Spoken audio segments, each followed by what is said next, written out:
राष्ट्रिय स्वतन्त्र पार्टीको म कुनै सदस्य लिएको व्यक्ति चाहिँ होइन र म मात्र समर्थन हो है।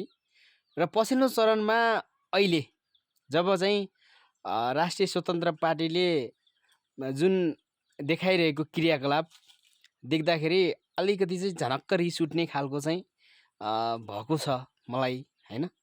किनभने पुराना दललाई मन नपराएर नयाँ दलमा जाउँ, किनकि राष्ट्रिय स्वतन्त्र पार्टीभित्र एकदमै सक्षम व्यक्तिहरू चाहिँ छन् होइन।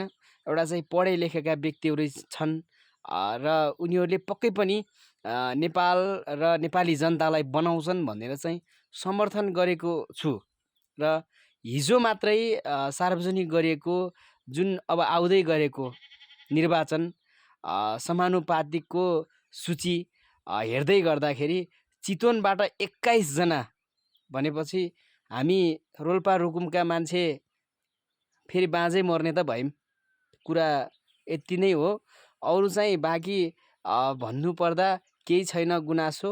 सच्चिने अझै पनि ठाउँ छ, सच्चिनु होला।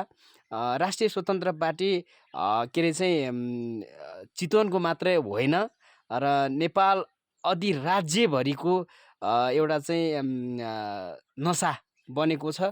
र पछिल्लो चरणमा पनि निकै एउटा चाहिँ देशप्रेमी होइन नेताहरू चाहिँ एकजुट भएको हामी देख्न पाएका छौँ।